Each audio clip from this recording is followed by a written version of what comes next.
जय हिंद दोस्तों, एक बार फिर से स्वागत करता हूं अपने नए यूट्यूब चैनल ज्ञान की खान बाय आर के सिंह में। मेरे प्यारे दोस्तों, मैं आप लोगों से माफ़ी मांगता हूं कि मैं बहुत दिनों तक एब्सेंट था, आप लोगों की सेवा नहीं कर पाया, कुछ निजी कारण थे। लेकिन अब मैं आ गया हूं वापस और मैं डेली आपको वीडियो डालता रहूँगा। स्पेशली मैं इंग्लिश का चूँकि टीचर रहा हूँ सब दिन, तो इंग्लिश का वीडियो आप लोग को हमेशा जाता रहेगा, पूरा ग्रामर और लैंग्वेज सेक्शन, और जीएस का भी पूरा पोर्शन मैं डालूँगा, चूँकि जीएस भी मेरा काफ़ी अच्छा है और आप लोग को उससे काफ़ी हेल्प मिलेगा और सब कॉम्पिटिटिव लेवल के होंगे। चूँकि अभी देखिए, अभी तो कल से एग्ज़ाम शुरू है इंटर का, आर्ट्स और साइंस का, तो मैं उन बच्चों को ख़ास तौर पे निर्देश देने आया हूँ कि आप लोग डरेंगे नहीं, जो भी आएगा दिल से लिखेंगे, चोरी नहीं करें तो ज़्यादा बेहतर है, आगे भविष्य में काम आएगा, नॉलेज रहेगा। तो अगर जॉब ना भी मिलती है तो कुछ ना कुछ आप लोग कर लेंगे। और मैं लड़कियों से भी दरख्वास्त करूँगा कि आप घबराएंगे नहीं एग्जामिनेशन हॉल में। बहुत सारे बच्चियाँ जानती है क्वेश्चंस को फिर भी नहीं लिख पाती है, चूँकि वह इतनी ना अंदर से डरी हुई होती है कि वह अपने क्वेश्चंस को सही तरीके से आंसर नहीं दे पाती है। तो आप लोग डरेंगे नहीं, वहाँ कोई भी मजिस्ट्रेट आएगा, आपको डरना नहीं है, आप अपना काम करते रहिएगा। और जो बच्चे तेज़ हैं, जो पूरा कंप्लीट स्टडी करके जा रहे हैं, पूरा सिलेबस पढ़ कर जा रहे हैं, उन्हें मैं कहूँगा कि आपको अच्छे मार्क्स लाने हैं। अगर आप स्टेट टॉपर होना चाहते हैं या डिस्ट्रिक्ट टॉपर में आपका चांसेज है, तो आप लोग सीरियल वाइज लिखिएगा। चूँकि क्वेश्चंस जो भी होते हैं, चूँकि अब तो फॉर्मेट बदल गया है, 50 क्वेश्चंस आपको ऑब्जेक्टिव होंगे, तो आप ऑब्जेक्टिव बनाने के बाद जो भी सब्जेक्टिव क्वेश्चन आएगा उसके बाद, तो आपको क्या करना है कि सीरियल वाइज बनाना है। जो भी क्वेश्चंस रहेगा उसको सीरियल वाइज बनाना है। अगर मान लीजिए कि 2-3 क्वेश्चन आप बना दिए, फर्स्ट क्वेश्चन बना दिए, सेकंड क्वेश्चन बना दिए, थर्ड क्वेश्चन आपको नहीं आता है, अगर नहीं आता है तो आपको ये तो आइडिया होगा कि ये कितने लाइन में आंसर जाएगा। चूँकि वो 2 मार्क्स का अगर क्वेश्चन होगा तो उसका आंसर 2 से 3 लाइन में रहेगा, तो वो चीज़ आपको 2-3 लाइन छोड़ देना है। और उसके बाद फोर्थ क्वेश्चन, मान लिए थर्ड क्वेश्चन नहीं आता है तो फोर्थ क्वेश्चन, इसके लिए 2-3 लाइन छोड़ दीजिएगा, उसके बाद फोर्थ क्वेश्चन स्टार्ट कीजिएगा। उससे क्या होगा कि जो भी एग्जामिनर रहेगा वो ये समझेगा कि नहीं, ये बच्चा को सारा क्वेश्चन आता है और इसने चोरी नहीं किया है, और वह फुल मार्क्स आपको देगा। इससे ज़्यादा मार्क्स आने में आपको मदद मिलेगा। तो ये एक आपको बता दिए कि आप क्वेश्चन सीरियल वाइज बनाइएगा। और ऑब्जेक्टिव जब शुरू में आप बनाइएगा तो पहले क्वेश्चन को देख लीजिएगा, टिक लगा लीजिएगा, और उसके बाद गोला को पूरी अच्छी तरह से रंगिएगा। ये नहीं कि इस तरीक़े से रंग दीजिएगा या आधा ऐसे हड़बड़ी में रंग दीजिएगा, इतना बड़ा गोला रहेगा, इतना छोटा नहीं, पूरा बढ़िया से ये गोला है तो इसको इस तरीक़े से बढ़िया से रंगना है आपको। चूँकि आप लोग कभी कम्पिटिटिव एग्ज़ाम नहीं दिए हैं, नहीं तो आपको हैबिट रहता, तो ऐसे गोला को रंगना है। तो ये आपको बता रहे हैं हम कि इस तरीक़े से आपको रंगना है। जो भी आंसर आप जानते होंगे ऑब्जेक्टिव्स में, ऑब्जेक्टिव में चूँकि निगेटिव मार्किंग का नहीं है तो आप लोग पूरा में पूरा रंग सकते हैं, कोई दिक्कत नहीं। आगे कम्पिटिटिव लेवल में जाइएगा तब आपको वो सब चीज़ इग्नोर करना पड़ेगा। लेकिन अभी चूँकि आपको निगेटिव नहीं अगर दिया हुआ है तो आप पूरा में पूरा रंग के आइएगा और क्वेश्चंस पूरे अटेम्प्ट कीजिएगा। आर्ट्स वाले बच्चों को विशेष रूप से ध्यान देना चाहिए कि मान लीजिए किसी क्वेश्चंस को आपका आंसर नहीं आ रहा है या आधा आ रहा है, फिर भी आप उसका आंसर दीजिए। क्योंकि आर्ट्स में जनरली क्या होता है कि आपको देखा जाता है कि आपको इस चीज़ पे नॉलेज है या नहीं है, तो सब्जेक्टिव में यही देखा जाता है। तो आपको हल्का भी नॉलेज है तो उससे आप कोशिश कीजिए अपने भाषा में लिखने का।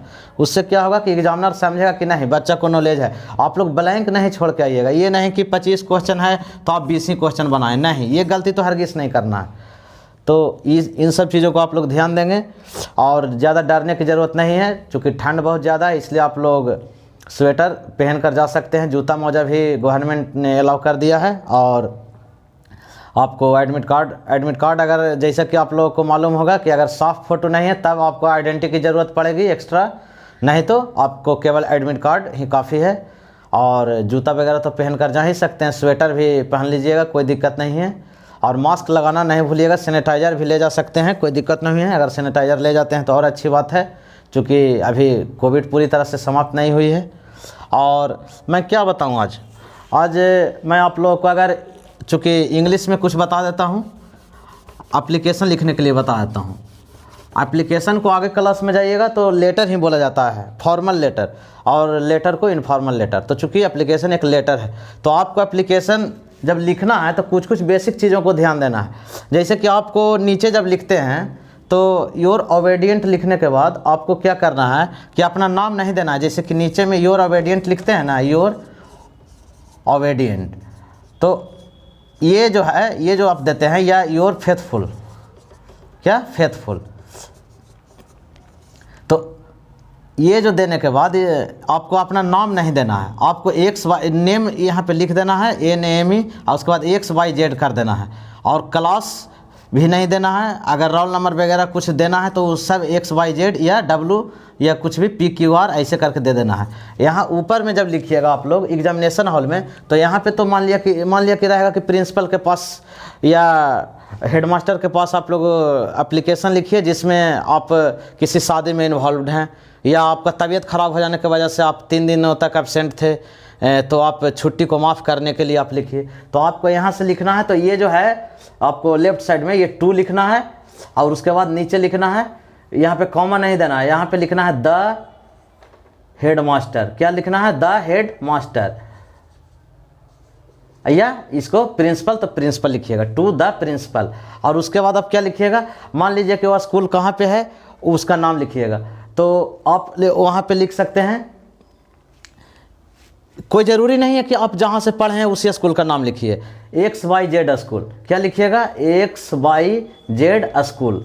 चूँकि आप लोग यही गलती कर देते हैं, कुछ बच्चा है जो अपना नाम लिख देता है और जहाँ पे लोकेशन है वो दे देता है। नहीं, अगर उस लेटर में दिया हुआ रहेगा कि आप फलाना स्कूल के आप स्टूडेंट हैं और वहाँ आपका नाम ये है, मान लिया आपको रहेगा कि आप पटना के स्टूडेंट हैं, पटना DPS पब्लिक स्कूल के स्टूडेंट हैं और आपका नाम रागनी है। चूँकि आगे जब LDC वगैरह के एग्ज़ाम आप लोग दीजिएगा तो इस तरीक़ा से ही लिखने आता है कि आपका नाम रागनी है, आप यहाँ के स्टूडेंट हैं। तो अगर वैसा रहेगा तब यहाँ पे नाम देना है, आपका अपना नाम नहीं देना है, रागनी नाम लिखना है, क्योंकि वहाँ दिया हुआ रहेगा। तो चूँकि इतना टफ तो अभी देगा नहीं, चूँकि आप लोग अभी इंटर लेवल पे हैं, बोर्ड लेवल पे हैं, तो आपको सीधे क्या लिखना है? XYZ school. अगर यहाँ पे वो दिया हुआ रहेगा कि आप इस स्कूल के छात्र हैं, तब उस स्कूल का नाम लिखिएगा, ना कि उस स्कूल में जिस स्कूल में आप पढ़ रहे हैं। नहीं, जो उस क्वेश्चन में दिया हुआ रहेगा। और उसके बाद इसका लोकेशन भी PQR आप लिख सकते हैं, कुछ भी PQR। इससे क्या होगा कि इसी से मालूम चल जाएगा कि बच्चा को आता है लिखने के लिए, क्योंकि आप किस स्कूल से पढ़े हैं उससे एग्जामिनर का कोई मतलब नहीं है, आपको फॉर्मेट आता है कि नहीं ये वो जानना चाहता है। उसके बाद आप देंगे सब्जेक्ट। क्या देंगे? सब्जेक्ट। एक लाइन छोड़ के, चूँकि आपका लाइनिंग वाला कॉपी रहेगा तो एक लाइन छोड़ के आप सब्जेक्ट देंगे। सब्जेक्ट के बाद आपको जो भी सब्जेक्ट में लिखा हुआ रहेगा वो आप देंगे। मान लिया शादी में इन्वॉल्व होने के कारण, तो लिखना due to involve in marriage. ये जो सब्जेक्ट होता है ना, इसी पे नंबर मिलता है। क्योंकि जो भी एग्जामिनर होता है या कहीं भी आप लेटर एप्लीकेशन लिखते हैं किसी के पास, चाहे बैंक मैनेजर हो या कहीं भी हो, कोई एडिटर के पास लिख रहे हैं कुछ भी, तो इसी से वो समझ जाता है। तो ये आपका बहुत इंपॉर्टेंट होता है, इसी में आपको लिखना है। तो इसको ज़्यादा छोटा से छोटा रखिएगा, कोशिश कीजिएगा एक ही लाइन में ये आ जाए। तो due to involve in marriage. आप यहाँ से लिखिएगा सर। क्या लिखिएगा? सर। सर लिखने के बाद कॉमा दीजिएगा, यहाँ पे फुल स्टॉप दीजिएगा, यहाँ पे फुल स्टॉप दीजिएगा, ये हेडमास्टर के बाद कॉमा दे दीजिएगा, ठीक है। और यहाँ पे टू के बाद कुछ नहीं देना। सर के बाद यहाँ पे लिखिएगा मे आई या आई to beg.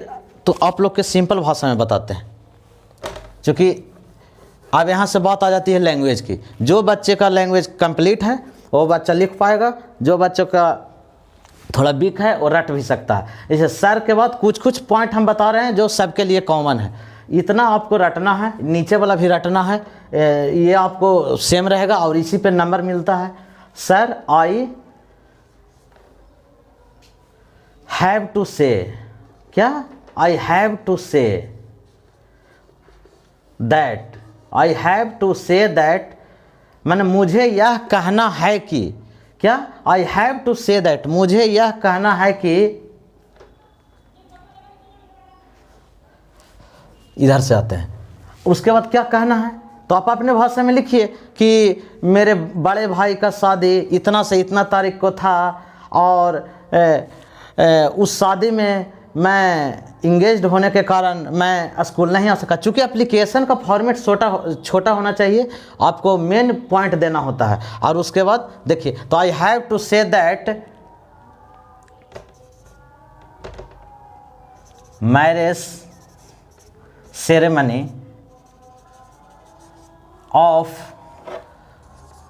My elder brother was held मतलब रखा गया था। Marriage ceremony of my elder brother was held on, अब डेट दे सकते हैं, डेट तो डेट दे दीजिएगा। अगर एक दिन रहेगा तो ऑन लगाइएगा, अगर एक दिन से ज़्यादा मतलब कि प्रोग्राम था तो फ्रॉम लिखिएगा।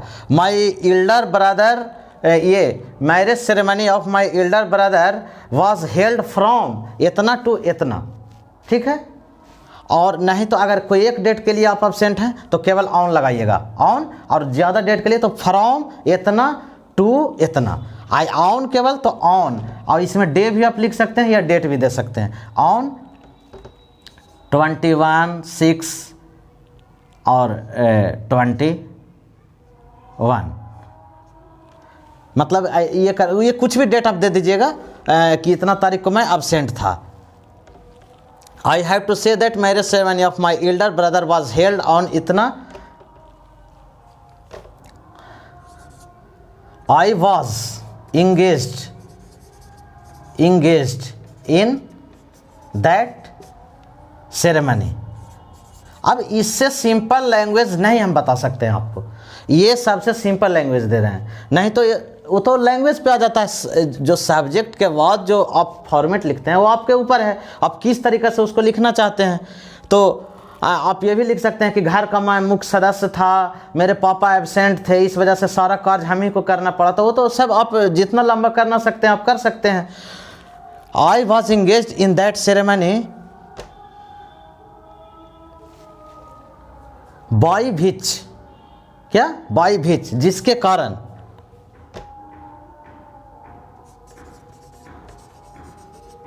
By which I was,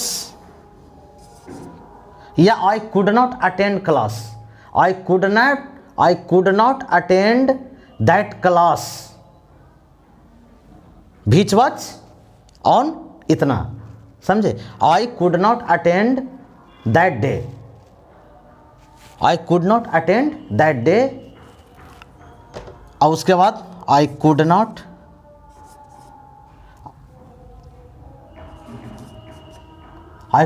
attend on that day।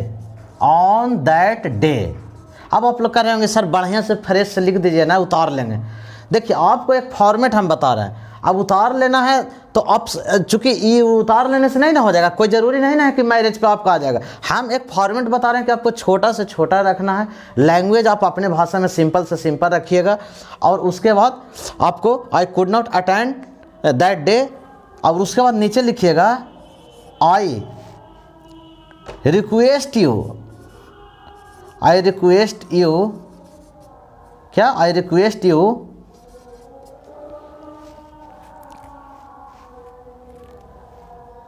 Please forgive my leave, क्या मेरी छुट्टी को माफ़ करें, क्या please forgive my leave, I shall be obliged to you for this,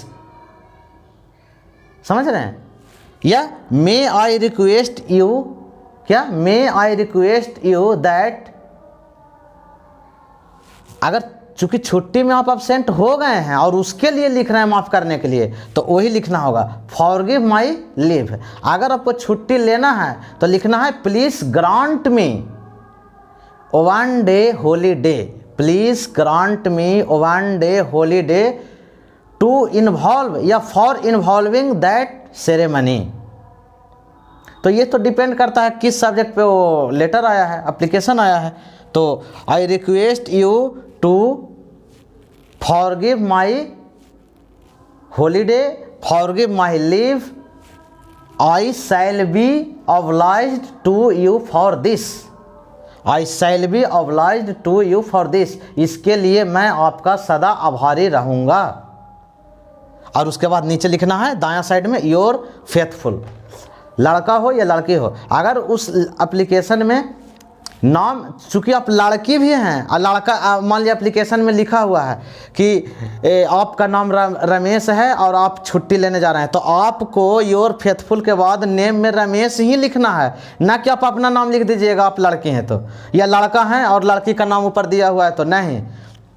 इन सब चीज़ों को ध्यान रखना होता है। तो मैं आशा करता हूँ कि आपको ये वीडियो अच्छा लगा होगा और इससे सीनियर लोग भी सीखे होंगे जो कम्पिटिटिव लेवल के हैं। चूँकि हमारा मकसद रहता है किसी स्तर का भी बच्चा हो उसे आसान से आसान शब्दों में समझा देना, कोई भी चीज़ को तोड़ के। चूँकि आप लोग देखे भी होंगे मेरा प्रीवियस वीडियो, हम बायो का वीडियो लाए हुए हैं, जबकि बायो मेरा सब्जेक्ट नहीं है। तो चूँकि आप पढ़ाते हैं तो आपको सब चीज़ का नॉलेज होना चाहिए, ऐसा मेरा मानना है, और हम उस चीज़ पर काम करते हैं। तो बेस्ट ऑफ लक, मिलते हैं नेक्स्ट वीडियो में, बाय।